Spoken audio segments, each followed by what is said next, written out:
ನಾವೀಗ ಕೆಲವರೆಲ್ಲ ಮೂರ್ತಿ ಪೂಜೆ ಅಂತ ಏನು ಅಂತ ಕೇಳ್ತಾರೆ. ಮೂರ್ತಿ ಅಂದ್ರೆ ಕಲ್ಲಿನಿಗೆ ಪೂಜೆ ಮಾಡೋದಲ್ಲ ನಾವು, ಆದ್ರೆ ಗುಣ ಸ್ವಭಾವ ಆಚಾರ ವಿಚಾರಗಳನ್ನು ನಾವು ಅದನ್ನು ಆಗಿರುವಾಗ ನಾವು ಎಲ್ಲಾ ಧರ್ಮದವರಿಗೂ ಬದುಕು ಮತ್ತೆ ಬದುಕಲು ಬಿಡು. ನಾವು ಫಸ್ಟ್ ಆಗಿ ನಾವು ಮತ್ತೊಬ್ಬರನ್ನು ಬದುಕಲಿಕ್ಕೆ ಬಿಟ್ರೆ ತಾನೇ ನಾವು ಬದುಕುದು. ಮತ್ತೊಬ್ಬರಿಗೆ ಹಿಂಸೆ ಆದ್ರೆ ನಮಗೂ ಹಿಂಸೆ ಆದಾಗೆ. ನಾವು ಒಂದು ಇರುವೆಯನ್ನು ಹೋಗುವಾಗ ಕೊಂದ್ರೆ ಅದು ನಮ್ಗೆ ಪಾಪವೇ. ನಿರಂತರ ಸುದ್ದಿ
ಆತ್ಮೀಯ ವೀಕ್ಷಕರೇ, ನಾವಿವತ್ತು ಬಂಟ್ವಾಳ ತಾಲೂಕಿನ ಕಲ್ಲಡ್ಕ ಸಮೀಪದ ಬಾಳ್ತಲ ಬೀಡಿನಲ್ಲಿದ್ದೇವೆ. ಈ ಬಾಳ್ತಿಲ ಎನ್ನುವ ಗ್ರಾಮ ದೈವ ದೇವರುಗಳ ನೆಲೆವೀಡು. ಜೈನ ಬಸದಿ ಇದೆ, ಅದರ ಅಂಗಳದಲ್ಲಿ ಕುಳಿತುಕೊಂಡಿದ್ದೇವೆ. ಈ ಜೈನ ಬಸದಿ, ಈ ಬೀಡು, ಇದರ ಮುಖ್ಯಸ್ಥರಾಗಿರುವವರು ಬ್ರಿಜೇಶ್ ಜೈನ್ ಅವರು. ಈ ಬೀಡಿಗೆ ಸಂಬಂಧಪಟ್ಟಂತ ದೈವ ದೇವರುಗಳ ಚಾಕ್ರಿ ಮತ್ತು ಉಸ್ತುವಾರಿ ಈ ಬೀಡಿಗೆ ಸಂಬಂಧಪಟ್ಟದ್ದು. ಹಲವಾರು ಸಮಸ್ಯೆಗಳು ಈ ಬೀಡಿಗೆ ಈ ಹಿಂದೆ ಸಂಭವಿಸಿದೆ. ಅದನ್ನೆಲ್ಲವನ್ನು ಕಾನೂನು ಪ್ರಕಾರವಾಗಿ ಇತ್ಯರ್ಥಗೊಳಿಸುವಂತಹ ಪ್ರಯತ್ನದಲ್ಲಿ ಅವರಿದ್ದಾರೆ. ಯಾಕಾಗಿ ಇಂತಹ ಸಮಸ್ಯೆ ಸೃಷ್ಟಿಯಾಯಿತು ಎನ್ನುವ ಬಗ್ಗೆ ವಿವರಿಸಲಿಕ್ಕೆ ಅವರೇ ಸ್ವತಃ ನಮ್ಮೊಂದಿಗೆ ಇದ್ದಾರೆ. ಬ್ರಿಜೇಶ್ ಅವರೇ, ಕೆಲವು ವರ್ಷಗಳ ಹಿಂದೆ ದೈವ ದೇವರುಗಳ ಭಂಡಾರವನ್ನು ಇಲ್ಲಿಂದ ತೆಗೆದು ಹೋದ್ರು ಎನ್ನುವ ಒಂದು ವಿವಾದ ಸೃಷ್ಟಿಯಾಯಿತು. ಯಾಕೆ ಕಾರಣ ಆಯಿತು? ನಮಸ್ಕಾರ ಬೋಳಂಗಡಿಯವರೇ. ನಾವು ಇತಿಹಾಸದ ಪುಟಗಳನ್ನು ತೆಗೆದ ಹಾಗೆ ನಮ್ಗೆ ಇದೇನು ಹೊಸ್ತಲ್ಲ. ನಮ್ಮ ಹಿರಿಯರ ಕಾಲದಿಂದಲೂ ನಂದಾವರದಿಂದ ನಾವು ಇಲ್ಲಿಗೆ ಬಂದವರು. ಮೂಲತಃ ಇಲ್ಲಿ ಬಳ್ಳಾಲರ ಆಳ್ವಿಕೆ ಇತ್ತು. ಅಂದ್ರೆ ಈ ಬಂಗ ಸೀಮೆಯಲ್ಲಿ ಉಳಿಯ ಬೀಡು, ಕಳಿಯ ಬೀಡು, ಕಕ್ಕಿಯ ಬೀಡು ಮತ್ತೆ ಬಾಳ್ತಿಲ ಬೀಡು ಅಂತ ಈ ದಕ್ಷಿಣ ಕನ್ನಡ ಜಿಲ್ಲೆಯಲ್ಲಿ ಮೊಟ್ಟ ಮೊದಲಿಗೆ 4 ಬೀಡುಗಳ ಈ ಆಡಳಿತ ಸುಸೂತ್ರಕ್ಕೋಸ್ಕರ ಆ ಕಾಲದಲ್ಲಿ ಬಂಗಾರಸರು ಒಂದು ಮನೆಯನ್ನು ಕಟ್ಟಿ ಇಲ್ಲಿ ಆಡಳಿತ ಬೀಡನ್ನು ಕಟ್ಟಿದ್ದಾರೆ. ಈ 4 ಬೀಡು, ಹಾಗೆ 4 ಗುತ್ತುಗಳು. ಇಲ್ಲಿ ಸಜಿಪ ಗುತ್ತು, ಮಂಗಳೂರಲ್ಲಿ ಹರೆಕ್ಕಳ ಗುತ್ತು, ಮತ್ತೆ ಇಲ್ಲಿ ಒಗ್ಗದ ಹತ್ರ ಮಣಿನಾಲ್ಕೂರು ಗುತ್ತು, ಹಾಗೆ ಮುಖ್ಯವಾಗಿ ಬಂಗಾಡಿ ಹತ್ರವಿದೆ ಅದು ಸೂರ್ಯ ಗುತ್ತಿನ ಪಕ್ಕ ಅದು ಅದರ ನಡಗುತ್ತು ಅಂತ. ನಡಗುತ್ತು 1ನೇ ಗುತ್ತು ಅಧಿಕಾರದ ಈ 4 ಗುತ್ತುಗಳನ್ನು ಆ ಕಾಲದಲ್ಲಿ 11ನೇ ಶತಮಾನದಲ್ಲಿ ಒಂದು ವ್ಯವಸ್ಥೆಗೋಸ್ಕರ ರೂಪಿಸಿ ಇದನ್ನೆಲ್ಲ ವ್ಯವಸ್ಥೆ ಮಾಡಿದ್ದಾರೆ. ನೇತ್ರಾವತಿಯ ಉದ್ದಗಲಕ್ಕೆ, ನೇತ್ರಾವತಿ ಸುರುವಿಂದ ನೇತ್ರಾವತಿ ಮಂಜೇಶ್ವರ ತನಕ ಈ ವ್ಯವಸ್ಥೆಯಲ್ಲಿ ಇತ್ತು. ಆ ನಂತರ ನಮ್ಮ ಪೂರ್ವಜರು ನಂದಾವರಕ್ಕೆ ಈ ಅರಮನೆಯನ್ನು ಒಂದು ಕಾಲದಲ್ಲಿ ಬೇರೆ ಬೇರೆ ಕಡೆ ಅರಮನೆ ಮಾಡಿದ್ದಾರೆ. ಪುತ್ತೂರಲ್ಲಿ ಮಾಡಿದ್ದಾರೆ, ಬೇರೆ ಬೇರೆ ಕಡೆ ಮಾಡಿದ್ದಾರೆ. ಆದ್ರೆ ನಂದಾವರದಲ್ಲಿ ಅರಮನೆಯಲ್ಲಿ ಇಲ್ಲಿ 1837ರಲ್ಲಿ ಬ್ರಿಟಿಷರ ಆಳ್ವಿಕೆಯಲ್ಲಿ ಈ ಆ ಅರಮನೆ ಎಲ್ರಿಗೂ ಗೊತ್ತುಂಟು. ಲಕ್ಷ್ಮಣಪ್ಪ ಅರಸನಿಗೆ ಮತ್ತೆ ಬೇರೆ ಬೇರೆಯವರಿಗೆ ಗಲ್ಲು ಶಿಕ್ಷೆ ಆಯ್ತು ಅಂತ.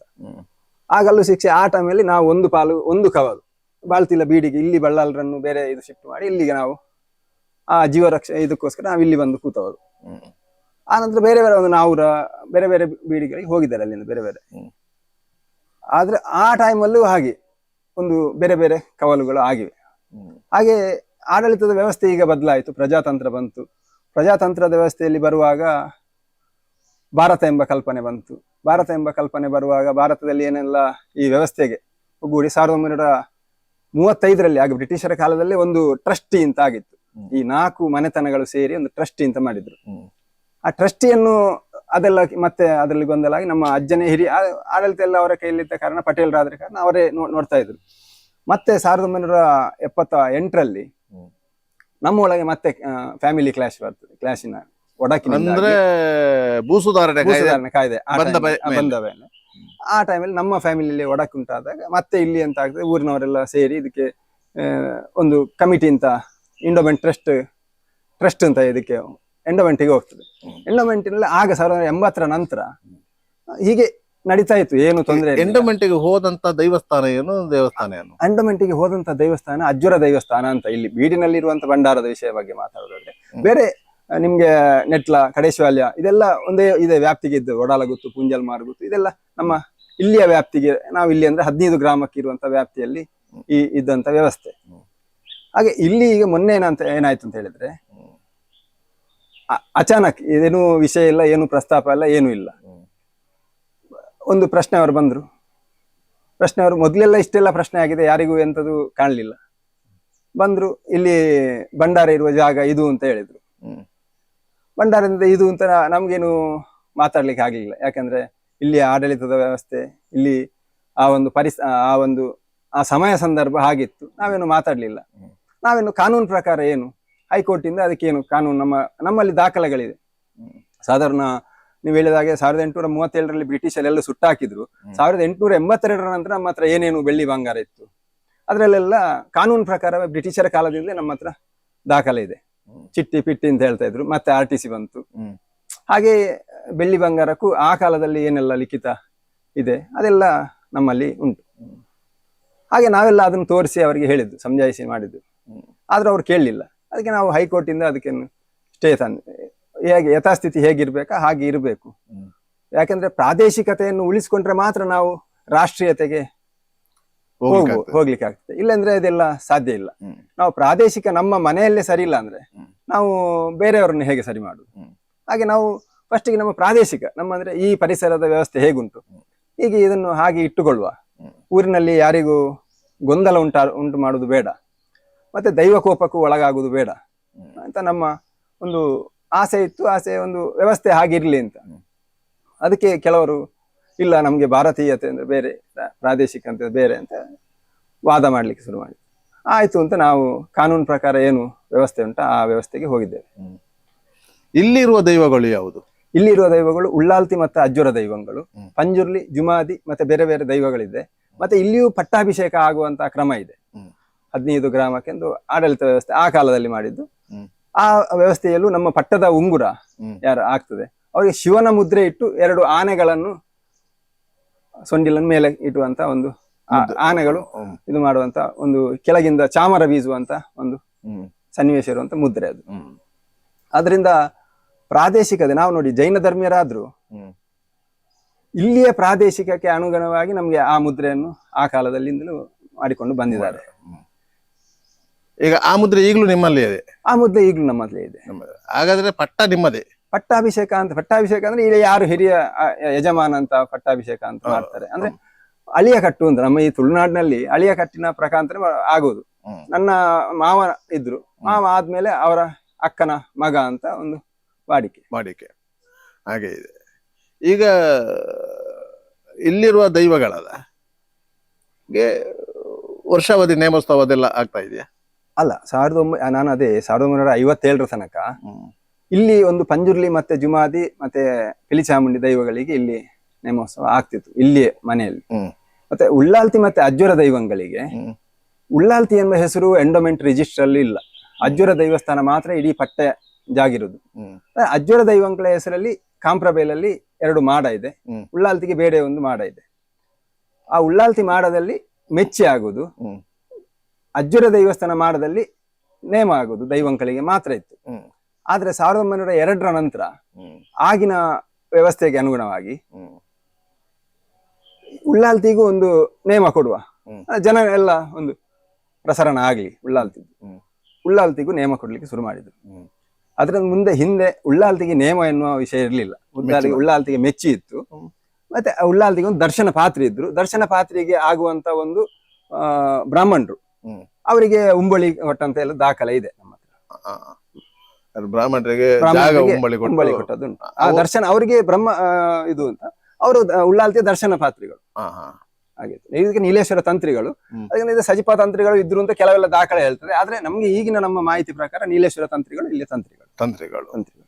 ಇಲ್ಲಿ ಕಾಂಪ್ರಬೈಲು ಉಳ್ಳಾಲ್ತಿ ದೇವಸ್ಥಾನ, ಅಜ್ಜರಗಳ ದೇವಸ್ಥಾನ, ಇದು ಬಾಳ್ತಿಲ ಬೀಡಿಗೆ ಸಂಬಂಧಪಟ್ಟದ? ಖಂಡಿತವಾಗಿಯೂ ಬಾಳ್ತಿಲ ಬೀಡಿಗೆ. ಅಂದ್ರೆ ಉಳ್ಳಾಲ್ತಿ ಎನ್ನುವುದು ಬಾಳ್ತಿಲ ಬೀಡಿಗೆ ಒಂದು ಮನೆ ದೇವತೆ ಇದ್ದ ಹಾಗೆ. ಯಾಕಂದ್ರೆ ನೀವು ಯಕ್ಷಗಾನ ಎಲ್ಲ ಹಿಂದಿನ ತಲೆಮಾರಲ್ಲಿ ನೋಡ್ತಾ ಇದ್ದೇವೆ ನಾವು. ಒಂದು ರಾಜ ಅಥವಾ ತುಂಡುರ ಅರಸರೇ ಇರ್ಬೋದು, ನಮ್ಮ ಒಂದು ಆಡಳಿತ ವ್ಯವಸ್ಥೆ ಇರ್ಬೋದು. ಮೊದ್ಲು ಹೇಗಿತ್ತು ಅಂದ್ರೆ ಪ್ರಾದೇಶಿಕತೆಯಲ್ಲಿ ಒಂದು ದೇವಿಯನ್ನು ಅಥವಾ ದೇವತೆಯನ್ನು ಆ ಶಕ್ತಿಯನ್ನು ಇಟ್ಕೊಂಡು ಇವರು ಆಡಳಿತ ಮಾಡಿದ್ದು. ಆ ಪಟ್ಟ ಅನ್ನುವ ಒಂದು ಮುದ್ರೆಯ ಮೂಲ ಸಂಕೇತವೇ ಅದೇ. ಅಥವಾ ಧ್ವಜಸ್ತಂಭದಲ್ಲಿ ನಾವು ಒಂದು ಲಾಂಛನವನ್ನು ನೋಡ್ತೇವೆ, ಗರುಡ ಅಂತ. ಆ ಗರುಡ ಲಾಂಛನದ ವಿಷಯವಷ್ಟೇ ಆ ಮುದ್ರೆ. ಅದು ಈಗ ಭಾರತದ ದೇಶದ ಒಂದು ಧ್ವಜ ಹೇಗೆ ಇದೆ ಹಾಗೆ ನಾವು ಈ ಒಂದು ಪ್ರಾದೇಶಿಕಕ್ಕೆ ಈ ಧ್ವಜ ಲಾಂಛನ ಅಂತ. ಆ ಲಾಂಛನದ ಮೇಲೆ ನಾವು ಆಡಳಿತ ವ್ಯವಸ್ಥೆಯನ್ನು ಆದ್ರೆ ಗುಣ. ನಾವೀಗ ಕೆಲವರೆಲ್ಲ ಮೂರ್ತಿ ಪೂಜೆ ಅಂತ ಏನು ಅಂತ ಕೇಳ್ತಾರೆ.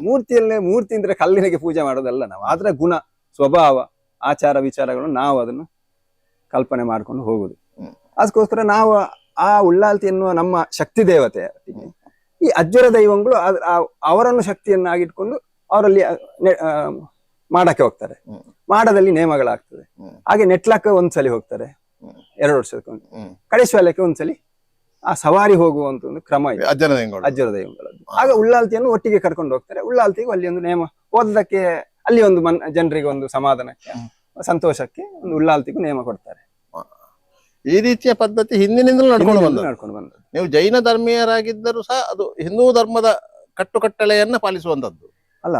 ನಾವು ಹಿಂದೂ ಧರ್ಮಕ್ಕಿಂತಲೂ ಹಿಂದೆ, ಈ ಮಾತಿಗಿಂತ ಹಿಂದೆ ಹೋದ್ರೆ ಪ್ರಾದೇಶಿಕತೆ ವ್ಯವಸ್ಥೆ ನೋಡಿದ್ರೆ ಎಲ್ರನ್ನು ಒಟ್ಟುಗೂಡಿಸಿ ನಾವು ಹೋದದ್ದು. ಯಾಕೆ ಅಂತ ಹೇಳಿದ್ರೆ ಇಲ್ಲಿ ನೋಡಿ, ಬಂಗಾಡಿಯಿಂದ ಹಿಡಿದಾಗ ಅಲ್ಲಿ ಮುಸ್ಲಿಮರಿಗೂ ಪಲ್ಲಿ ಕಟ್ಟಲಿಕ್ಕೆ ಹೆಚ್ಚಿನ ಅಂಶ ಬಂಗಾರಸರು ಕೊಟ್ಟದ್ದು ಅಂತ ಕೆಲವು ದಾಖಲೆ ಉಂಟು.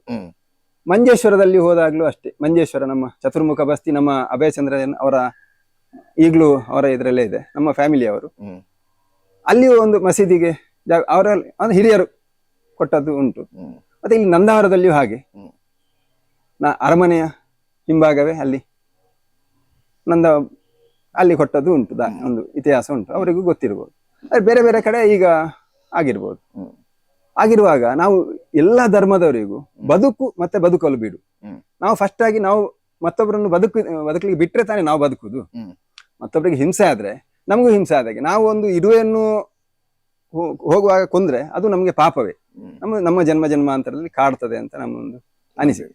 ಆಗಿರುವಾಗ ಬೇರೆಯವರಿಗೆ ಅನ್ಯಾಯ ಮಾಡಿ ನಾವು ಬದುಕಲಿಕ್ಕಿಲ್ಲ. ಹಾಗಾದ್ರೆ ಅವರಿಗೆ ಅದು ಇಷ್ಟ ಉಂಟು, ಅವರಿಗೆ ಅದು ಪ್ರಬುದ್ಧತೆಯಲ್ಲಿರುವಾಗ ಎಲ್ಲರೂ ಜನರು ಅವರಿಗೆ ಅದರಿಂದ ಆ ಒಂದು ಪ್ರೀತಿ ವಿಶ್ವಾಸ ಜನರಿಗೆ ಸಾಮ್ಯತೆ ಬರ್ತದೆ ಹೇಳುವಾಗ ನಾವು ಅದನ್ನು ಅನುಸರಿಸಿ ಬಂದದ್ದು ನಮ್ಮ ಒಂದು ಪರಂಪರೆ. ಕೆಲವು ವರ್ಷಗಳ ಹಿಂದೆ ಇಲ್ಲ ಭಂಡಾರವನ್ನು ತಗೊಂಡು ಹೋದ ವಿವಾದ ಆಯ್ತಲ್ಲ, ಅದು ಯಾಕಾಯ್ತು? ಅದು ಮುಖ್ಯವಾಗಿ ಹೇಳುವುದಾದ್ರೆ ಒಂದು ರಾಜಕೀಯ ಪ್ರೇರಿತ ಅಂತ ನಾನು ಹೇಳಲಿಕ್ಕೆ ಇಚ್ಛಿಸ್ತೇನೆ. ಆದ್ರೆ ರಾಜಕೀಯ ಅಂತ ಹೇಳಲಿಕ್ಕಿಂತಲೂ ಒಂದು ವೈಯಕ್ತಿಕ ಏನಾಗ್ತದೆ ಅಂತ ಹೇಳಿದ್ರೆ, ಒಂದು ಊರಿನಲ್ಲಿ ಒಬ್ಬ ಕಳ್ಳ ಇರ್ತಾನೆ. ಅವನ ಕಳ್ಳತನವೇ ಕಳ್ಳತನ ಜೀವನ ಆಗ್ತಾ ಆಗ್ತಾ ಮುಂದೆ ಹೋಗ್ತದೆ ಜೀವನ. ಅವನಿಗೆ ವಯಸ್ಸಾಗ್ತದೆ, ಹಾಸಿಗೆ ಹಿಡಿತಾನೆ. ಹಾಸಿಗೆ ಹಿಡಿಯುವಾಗ ಅವನಿಗೆ 4 ಮಕ್ಕಳಿರ್ತಾರೆ. 4 ಮಕ್ಕಳಿಗೆ ಹೇಳ್ತಾನೆ ಅವನು, ನನ್ನ ಹೆಸರು ಒಂದು ನೀವು ಊರಲ್ಲಿ ಒಳ್ಳೆಯವನು ಅಂತ ಕರೆಸಬೇಕು ಅಂತ. ಆಗ ಮಕ್ಕಳು ತುಂಬಾ ಆಲೋಚನೆ ಮಾಡ್ತಾರೆ, ಏನ್ ಮಾಡುದು, ತಂದೆಗೆ ಒಂದು ಒಳ್ಳೆ ಹೆಸರು ತರಬೇಕು ಅಂತ. ಆಗ ಮಕ್ಕಳು ಏನ್ ಮಾಡ್ತಾರೆ ಅಂದ್ರೆ 4 ದಿಕ್ಕಿಗೆ 4 ಜನ ಹೋಗ್ತಾರೆ, ಪೂರ್ವ ಪಶ್ಚಿಮ ಉತ್ತರ ದಕ್ಷಿಣ ಅಂತ. 4 ದಿಕ್ಕಿನಲ್ಲಿ ಹೋಗಿ ತಂದೆ ಏನ್ ಮಾಡ್ತಿದ್ರು, ಕಳ್ಳತನ ಮಾಡಿ ಮಾತ್ರ ಜೀವನ ಸಾಗಿಸ್ತಾ ಇದ್ರು. ಮಕ್ಕಳೇನ್ ಮಾಡ್ತಾರೆ, ಬಟ್ಟೆ ಬರೆಯಿಂದ ಹಿಡಿದು ಎಲ್ಲವನ್ನು ದೋಚಿ ಜನರಿಗೆ ಹಿಂಸೆ ಕೊಡ್ತಾರೆ. ಹ್ಮ್. ಆಗ ಜನರಿಗೆ ಆಗ್ತದೆ, ಇವನಿಗಿಂತ ಇವನ ಅಪ್ಪನೇ ಒಳ್ಳೆಯವನು ಅಂತ ಆ. ಅಪ್ಪನ ಹತ್ರ ಹೋಗಿ ಹೇಳ್ತಾರೆ, ಹ್ಮ್. ಅಯ್ಯೋ ನೀನಾದ್ರೂ ಭಾರಿ ಒಳ್ಳೆ ಜನ ಮಾರೆ, ನೀನು ನಮ್ಮನ್ನೆಲ್ಲ ಬದುಕಲಿಕ್ಕೆ ಬಿಟ್ಟಿದ್ದಿ, ನಾವೆಲ್ಲ ಅನ್ನ ಆಹಾರ ಎಲ್ಲ ಸರಿಯಾಗಿ ತಗೊಳ್ತಾ ಇದ್ವಿ ಅಂತ ಹೇಳ್ತಾರೆ. ಆಗ ಅದೇ ಪರಿಸ್ಥಿತಿ ಇಲ್ಲಿ ಆದ್ದು. ಹ್ಮ್. ಸಾತ್ವಿಕ ಸಾತ್ವಿಕ ಮನೋಭಾವನೆಯನ್ನು ಬಿಟ್ಟು ಹೊರಗೆ ಹೋದಾಗ ಏನಾಗ್ತದೆ ಅಂತ ಒಂದು ಅಲ್ಲಿ ಪ್ರಭಾವದೆ. ಈಗ ಭಂಡಾರ ಎಲ್ಲಿದೆ? ಈಗ ಬಂಡವಾರ ಅಜ್ಜುರ ದೈವಸ್ಥಾನ ಅಂತ ಕಾಂಪ್ರಬೇಳು ಉಳ್ಳಾಲ್ತಿ ಮಾಡದಲ್ಲಿ ಇದೆ. ಹಾ. ಅದನ್ನ ಕಾನೂನು ಪ್ರಕಾರ ನಾವು ಏನೆಲ್ಲ ಆಗ್ತದೆ ಕಾನೂನಲ್ಲಿ ಹ್ಮ್. ಆ ದೈವಗಳಿಗೆ ಹೇಗೆ ಇಚ್ಛೆ ಉಂಟು ಹ್ಮ್. ಉದ್ಧಾರ ಮೆಚ್ಚಿ ಮಾಡ ಅಂತ ಮಾ. ಅಲ್ಲಿ ಇದೆ. ಅಲ್ಲಿದೆ. ಉಳ್ಳಾಲ್ತಿದ್ದು. ಈಗ ಹಾಗಾದ್ರೆ ಆ ಘಟನೆ ಆದ ನಂತರ ಅಲ್ಲಿ ಕಾಲಾವಧಿ ಜಾತ್ರೆಗಳು ಅದೇ ಈಗ ಎಂಡೋಮೆಂಟ್ಗೆ ಹೋಗಿದ್ದೀನಿ ಅಂತ ಹೇಳಿದ್ರೆ ಅಲ್ಲಿ ಆಡಳಿತ ವ್ಯವಸ್ಥೆ ಅಧ್ಯಕ್ಷರು ಅಂತೆಲ್ಲ ಅವರು ಮಾಡ್ತಾ ಇದ್ದಾರೆ. ಆದ್ರೆ ಅಲ್ಲಿ ಅದೇ ಭೂಮಿ ವಿವಾದಗಳು ಅಲ್ಲಿ ಉಂಟು. ಉಳ್ಳಾಲ್ತಿ ಅಜ್ಜುರ ದೈವಗಳು ನಾನೀಗ ಈ ದಾಖಲೆಗಳುಂಟಲ್ಲ, ನಾವು ಬಾಯಲ್ಲಿ ಯಾವುದು ಮಾತಾಡ್ಲಿಲ್ಲ. ಇಲ್ಲಿ ಇಷ್ಟೆಲ್ಲ ಭೂಮಿ ಇದೆ, ಅದೆಲ್ಲ ಯಾರ್ಯಾರು ಒಳಗೆ ಹಾಕೊಂಡಿದ್ದಾರೆ ಅವರು ಈಗ ಅಧ್ಯಕ್ಷರು, ಅವರು ಈಗ ಆಡಳಿತ ವ್ಯವಸ್ಥೆ. ಹಾಗೆ ಈಗ ನಾನು ಹೇಳಿದೆಲ್ಲ, ಕಳ್ಳ ಒಬ್ಬ ಇರುವಾಗ ಇದು ಚಾಲೀಸ್ ಚೋರ್ ಅವರು ಅಲಿಬಾಬಾ ಇದ್ದ ಹಾಗೆ ಕತೆ. ನಿರಂತರ ಸುದ್ದಿ